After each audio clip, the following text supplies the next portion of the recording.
Good day, everyone. Welcome to Real Conservative News. I'm your host, Nathaniel Rajkumar. Starting off locally here in Trinidad and Tobago. Starting off with some good news, actually. Minister of Works and Infrastructure, Jerlene John, was on the ground early on Wednesday morning across various areas in San Fernando West and East. A social media post on the ministry's page showed Minister John and a technical team from the ministry's highways and drainage divisions, along with Member of Parliament for San Fernando West, Dr. Michael Dowlath, and Councillor for Marabella West, John Alibokas. The visit focused on areas needing drainage, enhancement, and routine maintenance to help reduce flooding risk and improve day-to-day conditions for residents. The minister and her team visited Bel Air, Gulf View, Coconut Drive, Les Efforts East, Vista Bella, Lady Hales Avenue, and Springvale Paradise and Tarodale, with the technical team assessing conditions and identifying practical next steps, being proactive instead of reactive, like how the PNM has been for the past 10 years when it pertains to when the rainy season is coming up. Jerlene John has always been one of the best performing members of the United National Congress. That cannot be said, for Wayne Sturge, the man who cared so much about Sangre Grande residents, especially in the northeastern settlement during his campaigning. You know, he campaigned with everyone. Even Kamala Prasad says beseeched everyone to vote for her, because when UNC wins, everybody wins, and then turn around afterwards becoming prime minister and calling everybody lawless. Those were the same people you were asking to vote for you, to give them your vote. Right? Give you their vote, sorry. You ask them for your vote, for their votes, and then turning around now and calling everybody lawless. Yes, we do have a lot of lawlessness, and gang cult is a problem in Trinidad and Tobago. But I'm straying from the point. Wayne Sturge has not represented Sangre Grande in any significant way at this point in time. And I don't know if you ever will. And this is why Kamala Prasad really did make some bad selections, including Wayne Sturge. He isn't even from Sangre Grande, so he knows nothing about our area. A man like Andy Williams, remember Andy Williams was promoting Andy for Grande, Andy Williams of Ground Report. He would have done a much better job. Am I saying he's perfect though? I don't agree with him on a lot of issues. But at the end of the day, I'm quite sure that he would have represented the Toco Sangre Grande area much better than Wayne Sturge, who was doing nothing. All the issues you raised in the northeastern settlement in your videos, I haven't heard anyone say that you have addressed any of those issues since you became the MP for that district.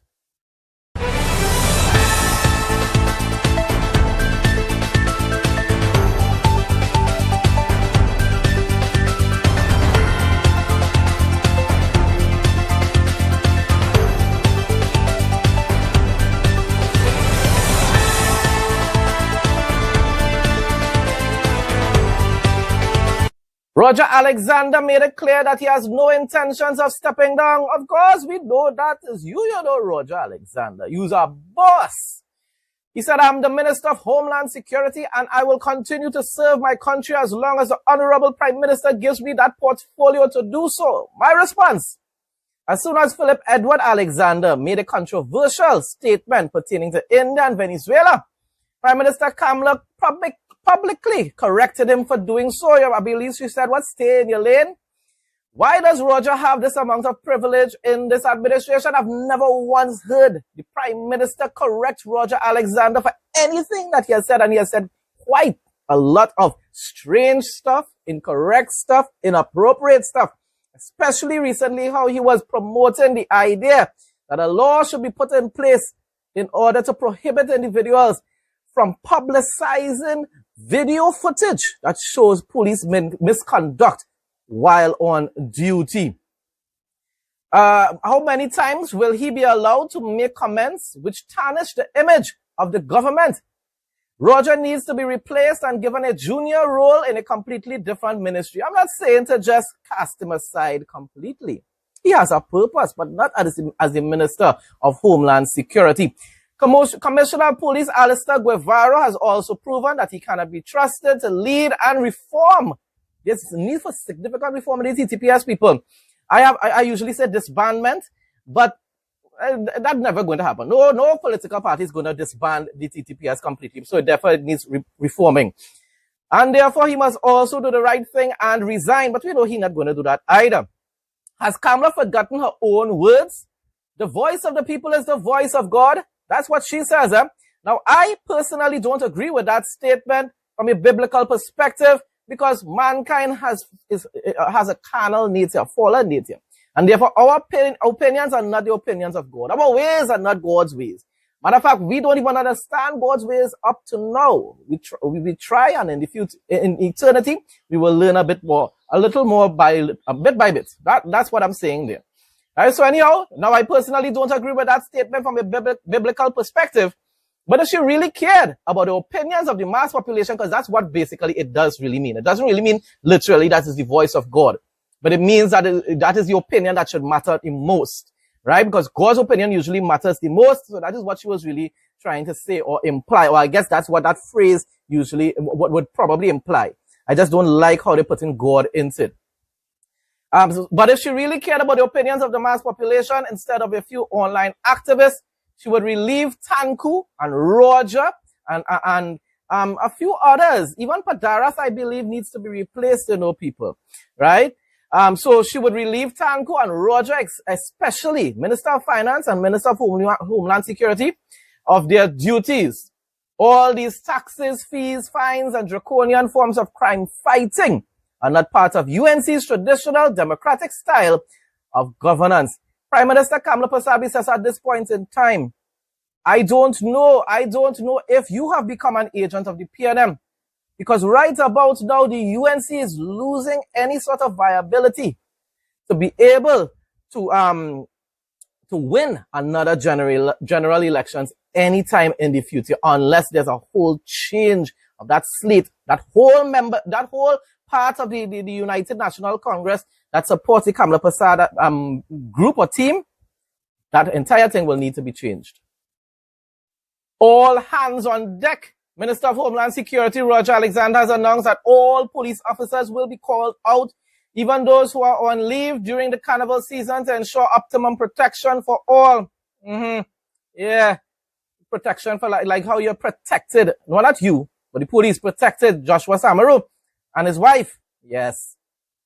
He was speaking at the UNC's media conference on Wednesday. My response, all hands should be on deck to call for the resignation of both Roger Alexander and Commissioner of Police Alistair Guevaro. UNC's small base here online are still giving the Prime Minister the impression that yellow is still the code. That's the problem, people. She just listening to a few individuals online and she feels everything is fine and wonderful.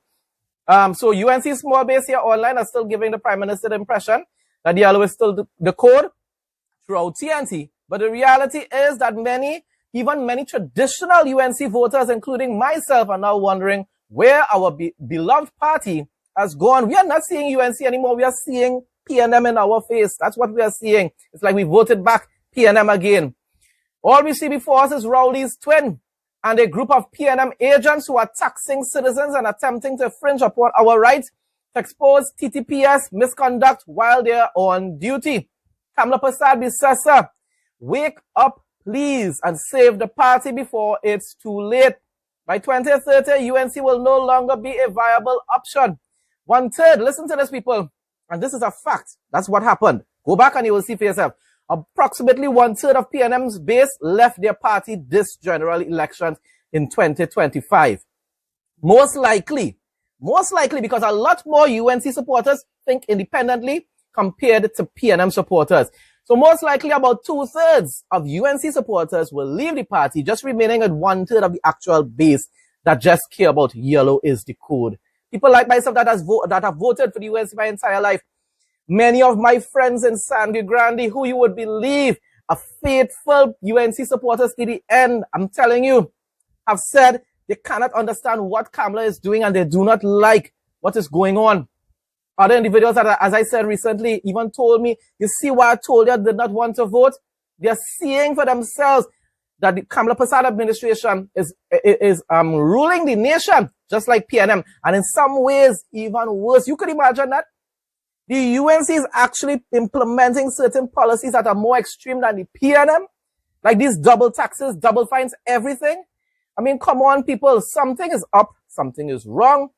And those who actually care about the United National Congress and care about our country and do not want the PNM to end up being governing the nation, our nation again in 2030, we need to speak out now.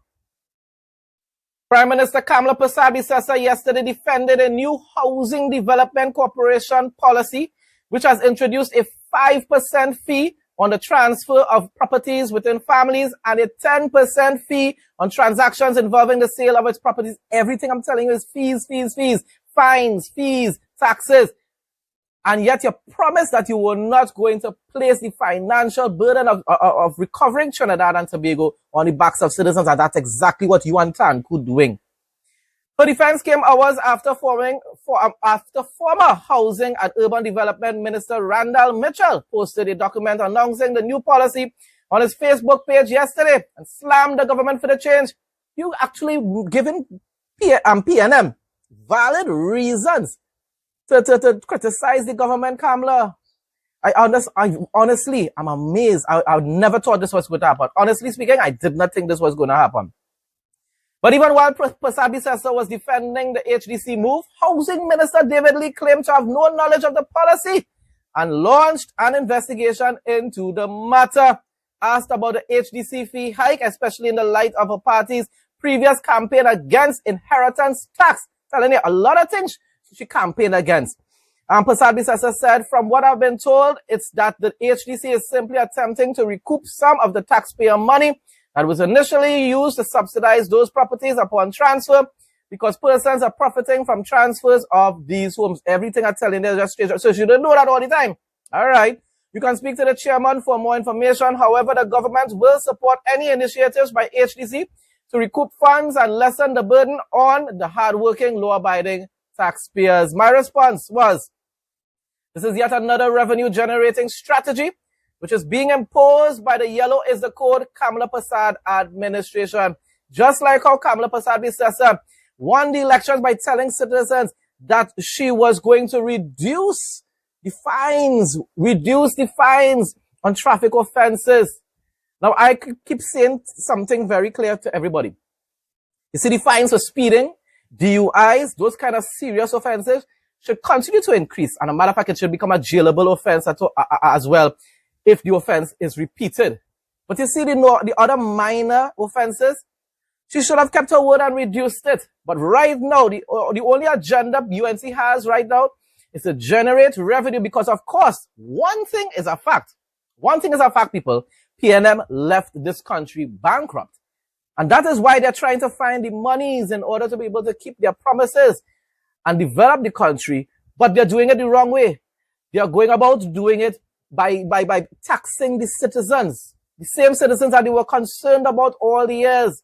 Yeah, they broke their promise, people. They will perform better than you, PNM, anyhow you take it, you know. But they are breaking the promises that were made to the citizens, and that is something Trinidadians, they won't forget when 2030 comes.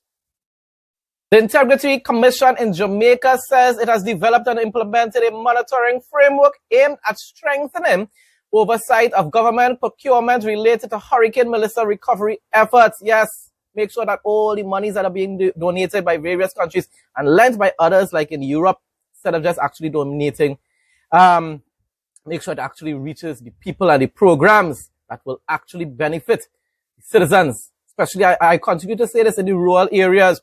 The framework is designed to monitor the award and implementation of hurricane-related contracts, conduct post-contract audits under emergency procurement arrangements, and assess the use of public donor and relief resources during the recovery period, according to a statement issued on Wednesday. That is really good. I'm telling you, bit by bit, I'm getting to like Prime Minister Andrew Holness more and more, starting to even question about the opposition leader.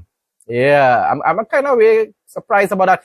But the thing about it is, I still hold to my opinion that, and you can see it, for the past, I think it's 2 terms, Andrew Holness was in office, performance was quite mediocre. And therefore, even though I think here, a lot of the stuff that he's doing is things that I agree with,